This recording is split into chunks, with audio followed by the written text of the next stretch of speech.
Parce que tu reconnais que sans l'Éternel, il n'y a pas de victoire. Il reconnaît que sans l'Éternel, il n'y a pas de possibilité de dépasser l'ennemi. Mais aujourd'hui, tandis que nous sommes dans ce combat, il y a quelqu'un qui peut te donner la victoire. Même si tu as fait, tu as pris des engagements. Il y a quelqu'un qui peut dépasser ces engagements. Il est celui qui a connu la pire de souffrance qui existe. Celui-là, il a passé à travers pire que toi. Il peut te délivrer. Et vous savez, chers amis, je me rappelle encore de cette dame. Cette dame qui avait pris des engagements. Elle était dans l'église adventiste du 7e jour. Elle habitait à Montréal-Nord, ici à Montréal. Et cette dame qui était fervente, cette dame qui était prospère, lorsque ses parents, qui servaient, comme on dit, dans notre culture, ses parents qui servaient, maintenant qui étaient morts, et qu'ils voulaient, les lois, voulaient à ce que quelqu'un de la famille vienne pour les occuper. Si tu es loi, tu as tout ce que tu veux. Pourquoi est-ce que tu veux que c'est moi qui t'occupe? Oh! Elle a décidé de laisser sa foi, d'abandonner sa foi pour aller prendre soin de ses lois. Chers amis, lorsque l'ennemi nous fait des offres, il n'est pas propriétaire. Ne croyez pas. Oh, cette dame qui avait tant de choses, voitures neuves, qui avait tant de personnes qui travaillaient pour elle dans son sous-sol. Cette dame qui avait la possibilité de répondre à ses besoins. Cette dame qui était en mesure de vivre une vie équilibrée. Elle a tout abandonné pour aller trouver les lois familiales. Elle commençait par perdre la voiture, la maison. Elle est rendue dans un appartement et elle était dépendante du voisinage parce qu'elle ne pouvait plus répondre à ses besoins. Elle nous racontait, et je ne vous parle pas de quelqu'un qui a entendu, qui a dit à celui-ci, après qui a parlé et qui m'a dit, mon père et moi visitaient cette dame.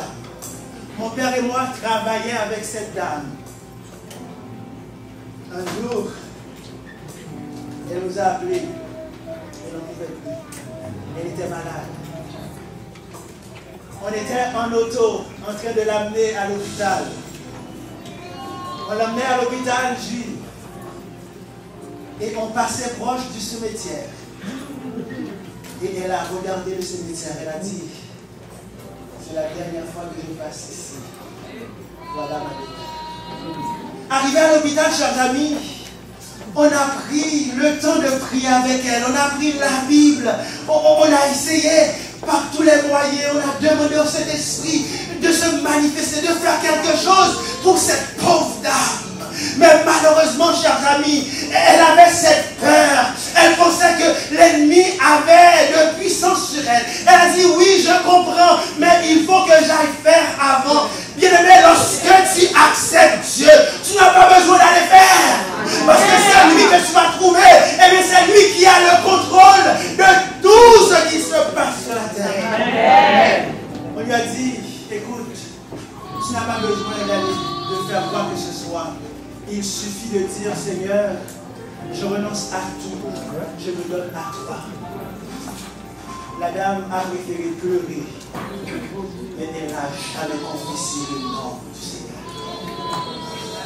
Ce sabbat, tu n'as pas besoin de pleurer parce que ta peur te diable. Tu dois pleurer de joie parce que Jésus te délivre. Si tu te sens attaché, si tu te sens enchaîné, Jésus-Christ peut te désenchaîner.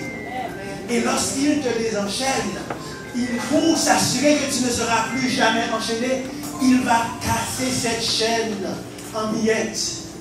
Parce que Satan ne pourra jamais utiliser cette chaîne pour te faire du mal. Nous allons prier. La la deuxième phase de mon appel ce soir, ce midi. Si tu sais que tu as besoin d'une délivrance particulière en ce sabbat, je vais te demander de faire encore une autre chose. Nous allons nous adonner ici. Je te demande de nous retrouver. Tandis que nous allons prier pour que le Seigneur puisse se donner la victoire. La victoire dans cette bataille.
Cette dame, malheureusement, a fait son choix.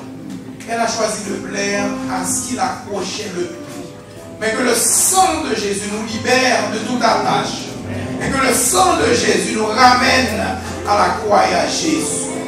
Seigneur, nous voulons comme cette dame qui perdait son sang, nous a grippés au pont de ta robe ce midi.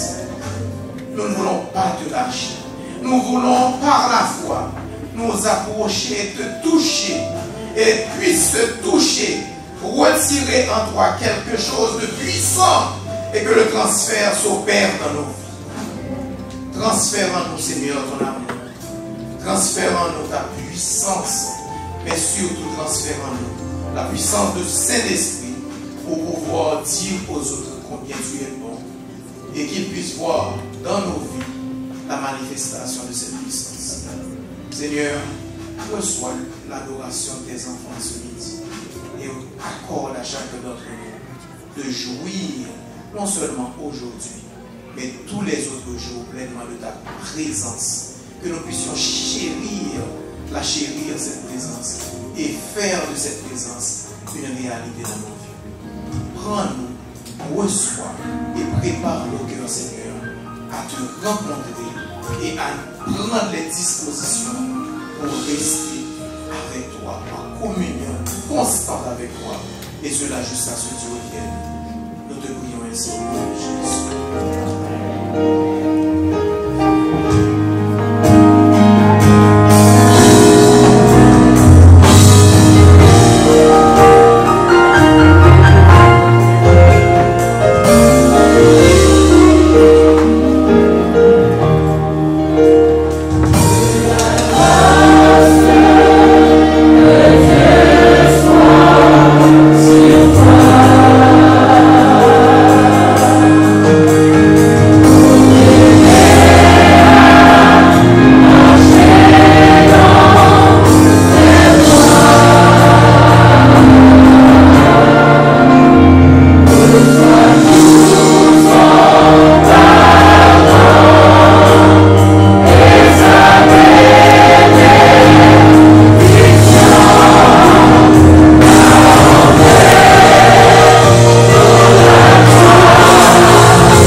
serons avec nous, les baptisés avec nous.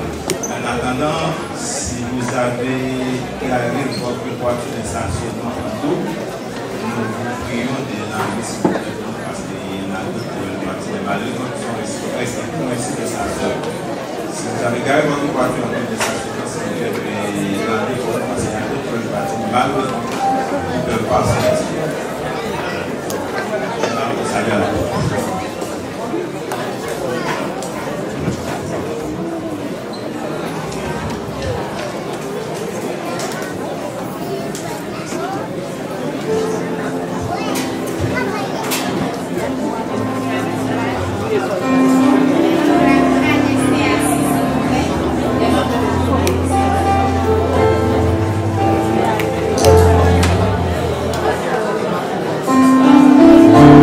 Thank you.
Amen.